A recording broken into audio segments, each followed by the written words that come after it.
This is the Convene podcast. Welcome to another episode of the Convene Talk, where we discuss interesting stories that appear in our popular newsletter News Junkie. My name is Magdalina Atanassova. Maybe I should start calling myself Maggie on these intros. We should be friends by now. Digital media editor of Convene. A little insert to say that this talk turned out to be quite comprehensive. So this is part one of our discussion on the dynamics between different generations and their engagement with events. Now back to the episode. This time, Casey is going to tell us more about the story that she picked. So Casey, go ahead. Thanks, Maggie. The story I chose this week originally comes from the Philadelphia Business Journal, and it's a Q&A with Jennifer Ross, founder and CEO of JR Global Events. She discussed different industry trends in the interview, and one trend in particular that she highlighted that I wanted to call out was the shift in demographic when it comes to who attends events and how planners can cater to them. So unlike older generations, she said Gen Z, which in the workforce would be anyone in their 20s up through about 27 or so, isn't just going to any business event anymore. They want to know how much of their time is required for an event, how much free time is built in while they're there, and how they can kind of manage their work-life balance while they're on site. Jennifer said people are prioritizing their personal space and time within whatever conference agenda you've put out there, and that the younger generations are putting their lifestyle preferences and work ethic first, and historically that has not been the case. So to adapt, Jennifer said she's really changing the way she looks at agendas, which I think is something we found in a lot of interviews we've done with planners in recent years, trying to build in more white space, making sure people aren't in a conference room all day, and really allowing time for networking and brainstorming. And a lot of that is being driven by Gen Z. They're kind of showing everyone that you don't have to have the typical conference format. You can leave time to explore and interact. We've written about Freeman's Gen Z report a few times, which said pretty much the exact same thing Jennifer did. Gen Z is seriously considering what events they attend in person, if any, and they're not interested in anything that's overprogrammed and doesn't allow time for them. So I was really interested in hearing what you guys thought about the interview. Hi, this is Barbara Palmer, Deputy Editor.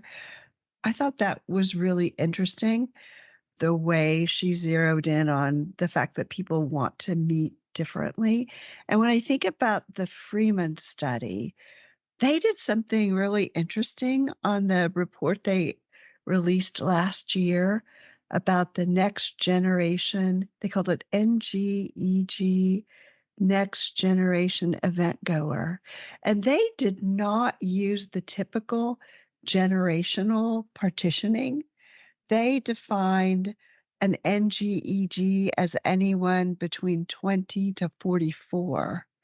And I thought that was a very useful way of looking at it. One of the interesting revelations in their research was that the event goer, the age has dropped from, I think the average was 51, and now it's 45, which statistically is a big drop. I think one of the lines in the report that really stayed with me was that older generations tolerated being captured in a conference room for 12 hours, and the younger generations expect to be captivated.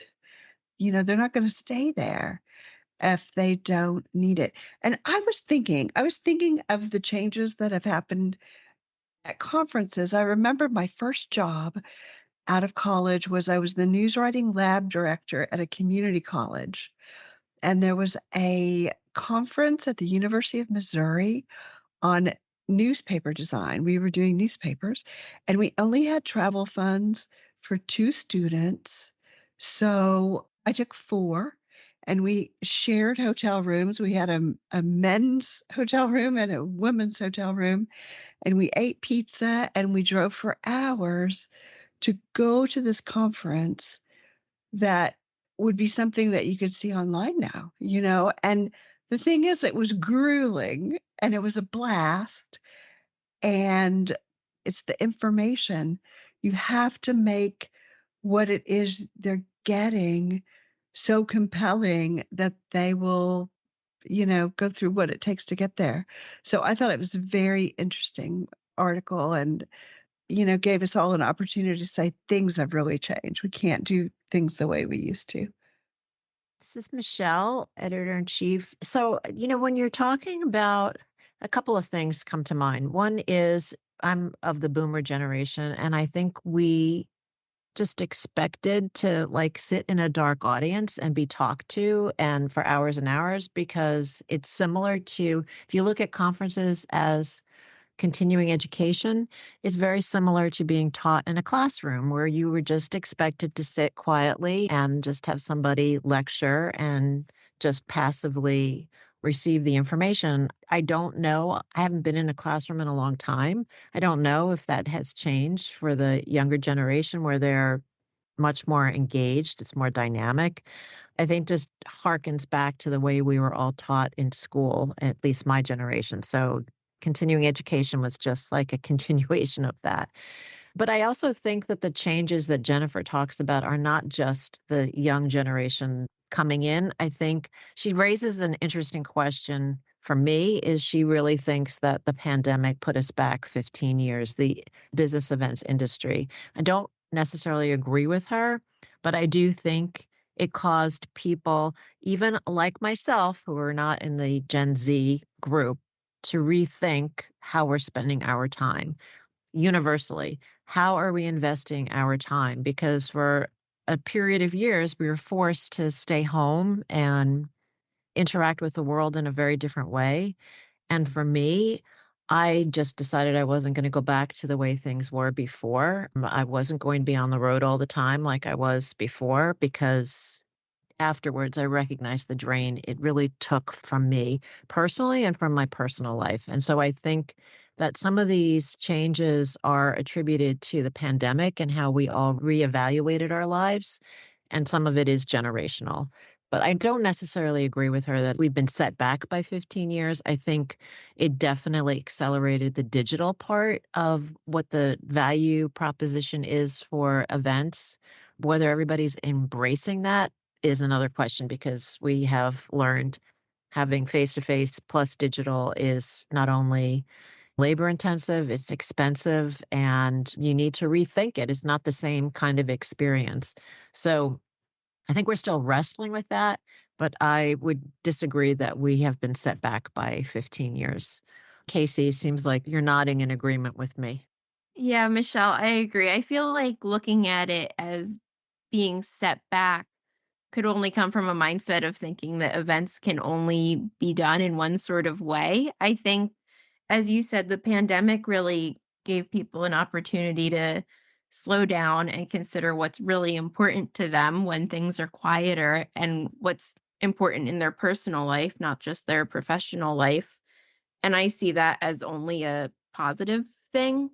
If events can better incorporate work-life balance by not having such a busy schedule or allowing more time to have human interaction and networking opportunities, I think that's great. And I also think it's great if we can incorporate more digital options for a number of reasons, for accessibility, whether that's physical or financial barriers. Environmentally, it's great if you don't want to have to fly on a plane to get to an event and you have another way to access that education. So I don't look at it as a setback at all. I think it just sort of sparked an evolution of it going in a different direction. This is Curt, digital editor. The idea, I don't think it's set us back 15 years either, and I agree with both of you about it's just sort of evolved and changed. But what I was going to talk about was what Michelle said about it's not necessarily an age thing as much as it is maybe, the pandemic and the experience of the pandemic changed people's priorities.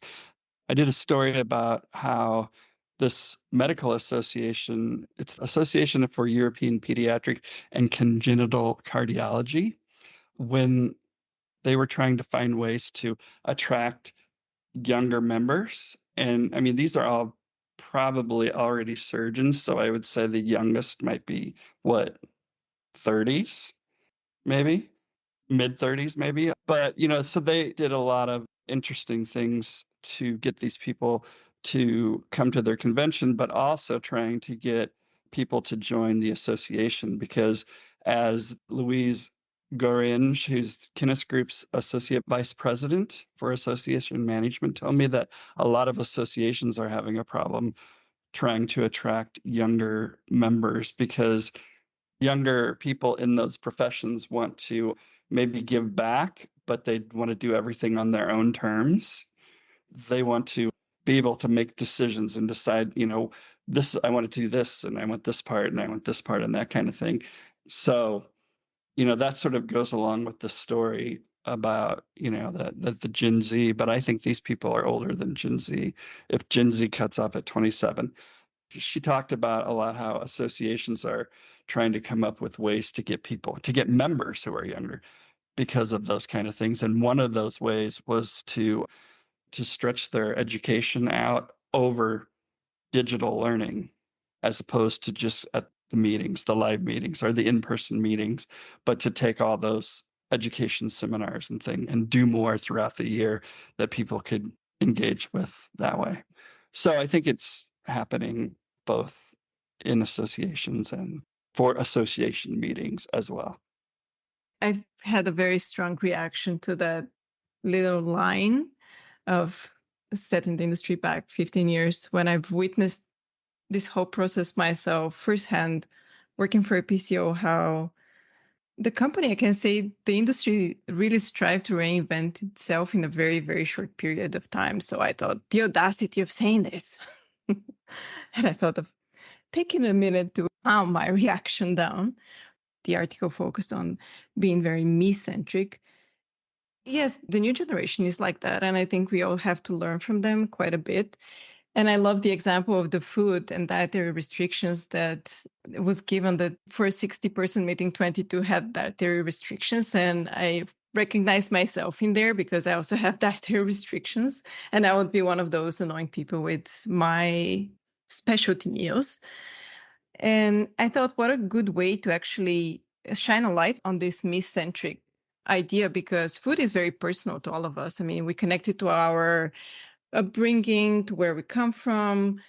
And it's something so very personal. It's how we've decided to feed our bodies and get our energy effectively. I was really taken by your picking up on her talking about food and special requests because she seems to do a kind of broad brush stroke that this is like people are picky eaters and they just want to eat what they want to eat. I think it doesn't acknowledge that food allergies are on the rise and that there are people who they're not picky. They just can't eat the food or they're going to be in serious trouble. Barbara is one. I have a shellfish allergy. My daughter has severe allergies to seeds and nuts. And when we approach eating, it's kind of scary to not feel like those needs are being attended to. And you may be eating something that is going to end up being dangerous to you. So that I kind of felt like, yes, I get that it is very annoying, I'm sure, for a planner to have to create all these different menus for people. But it's not because they're picky eaters most of the time. It's because it's not a lifestyle choice either. It is like what they have to live with and how they have to, go out in the world and make sure that they're not in any kind of danger. So sorry, Jen, I didn't mean to get on my soapbox, but that did annoy me. I get how difficult it is to create all these different menus, but it's not always because people just want to be me-centric. There are actual reasons. A few years ago, PCMA showcased how you can do it with just a single menu at Convening Leaders. I don't remember which exactly it was. I think it was the one in Austin. The whole menu was without any allergens. There you go. And it was delicious and it catered for everyone at the same time. And if you think about it, eliminating meat as well. I mean, yes, I eat meat myself, but I don't mind not eating meat for a few days, and it's more sustainable. So Right. I think that was a great example of you can actually do it in a very easy and sustainable and cheaper way. Jen, what did you have in mind? No worries. This is Jen, senior editor. So lots of thoughts on all of that. I think with the dietary restrictions, though, I'm sure many of those are legitimate allergies, celiac, etc. I'm sure there are some that are not that legitimate. I am sure that there are some who are like, I only eat raw vegan. Like, okay, you can put that away for a day because that's ridiculous. You know what I mean? Like, I do feel like there are people who just really try to exercise their preferences to a degree that is not actually realistic sometimes. Anyway, I just wanted to put that out there. I'm an Airbnb host, by the way, as my other job, and I get a lot of people who try to pass their animals off as service animals when they're in fact not. So there's a lot of gaming the system in hospitality that I think is interesting, and it sucks for the people who have legitimate needs and concerns. So just wanted to point that out. But something I thought was interesting about her comment, and this is just kind of devil's advocate, just kind of conjecture, but like if you read the next paragraph, it kind of sounds like I'm going to read the sentence so our readers our listeners understand. She said, I actually feel like what the pandemic did for us was set our industry back probably 15 years. I would have thought post-pandemic we would have jumped back bigger, louder, but we sat back and took a step back as an industry. Then she goes on to say, as far as service and quality and expectation and just legitimizing us as an industry going forward, I think we're still going to have to be fighting for a seat at that table because we really are those event managers that have been doing this a long time. So when I read that and kind of read what the rest of what she says, which our listeners can click the link and read the article in full, it kind of sounds like she's alluding to the fact that we lost so many people, and that's what set us back in the industry. And maybe I'm wrong, maybe I'm totally off base. I kind of wish this writer, this interviewer, had done a better job of following up on this question, saying, what do you mean specifically? Because it sounds very vague. She could be talking about a number of different things. I mean, I agree with you. I think like generally, have we been set back? No, like we've innovated in a lot of ways in the industry. But I kind of feel like she might be alluding to that. And if that's the case, I do kind of agree with her because we have lost a lot of talent across the spectrum of the industry and multiple different areas. So as far as generations go, like Gen Z, I feel like I agree with what you guys were saying. It's not so much a generation thing. I actually think our industry has been evolving in that direction for a really long time. I feel like when I started in 2007, I think that's when I got hired at Meetings and Conventions magazine. I feel like even then I was hearing more and more people talk about, different formats, the unconference. I remember that being a term that was being like thrown around. So I don't really think this is a Gen Z thing. I don't think they just like came out of the woodwork and were like, this is the way we should meet. Like, no, they're in their 20s. They're new to the work industry. They're not like, oracles who know more than everyone else. I think it's easy when you're young to kind of like look at things in a way and think, oh, this should be better, this can be better, without really knowing what goes into everything. You know what I mean? And I think that's true for any generation. Like I would love to know, Barbara and Michelle, what you guys think, because I think you can apply a lot of things that you apply to Gen Z. Or I'm a millennial, so millennials, sometimes they get referred to as being like super young. And I'm like, no, I'm 40. Like, I don't, we've been around a minute. But you know what I mean? And I do feel like you can attribute those things to any new young generation that's like coming into the workforce or just, coming into adulthood. And I also am just like so over putting people in generational boxes because, working with you, Barbara, and you, Michelle, I could never apply the boomer, stereotypes that are out there to either of you. And, I wouldn't necessarily apply stereotypes. My friends that are Gen Z are like close to that age. I couldn't necessarily apply those stereotypes to them. So I do feel like I wish we collectively, like as an industry, but also as a society, would stop talking in generational boxes and let's just move beyond that because it's getting a little trite. That's how I feel about that. I would love to respond to that because I agree. And I was looking at the Pew Research Center. They came out last year and said they were dropping the generational boxes in their research, and they had a very precise definition. They talked about how it's misused because it's just not relevant. And I completely agree that all generations enjoy personalized experiences, enjoy food that we can eat, that we enjoy space to rest. And I'm thinking about like C2 Montreal, that I just found like that was so, this has been a long time ago. It's so innovative. And they had parts that were big and loud, but those were more like energizing moments. But most of the conference, you could have hands-on things. There were small spaces.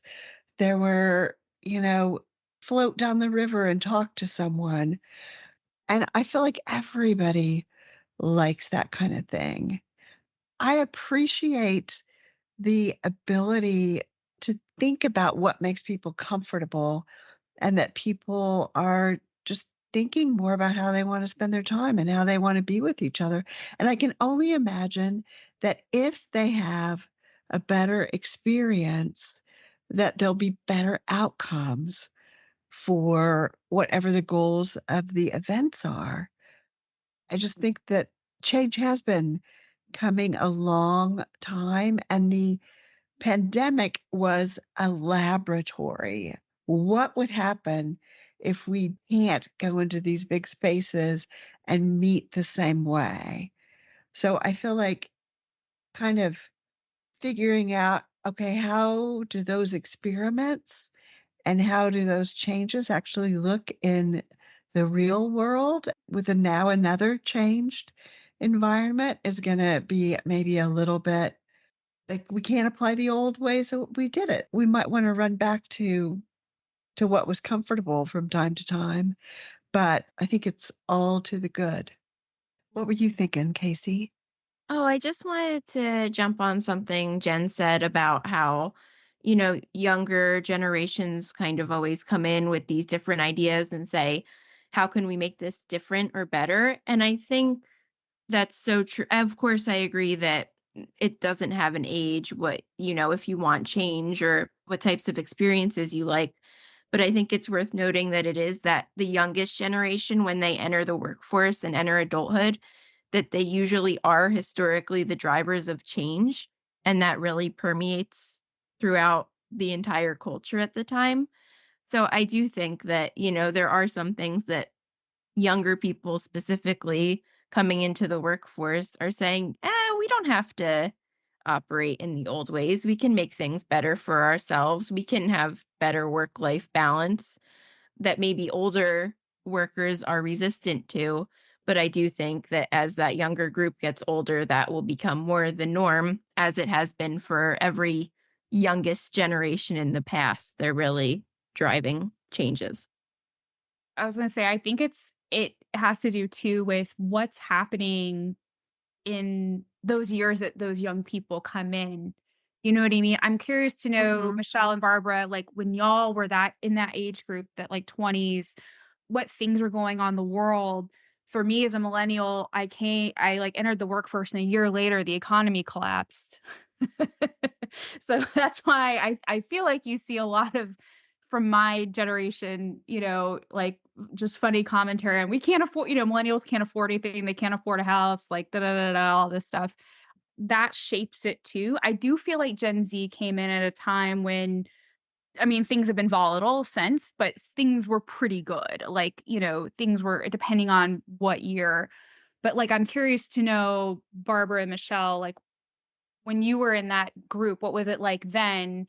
Did you guys get the same kind of reaction from the generations that were older than you, kind of saying the same type of things? Like, I'm interested to know what it was like then. You can listen to part 2 of this conversation and Michelle's answer in next week's episode. Until next time.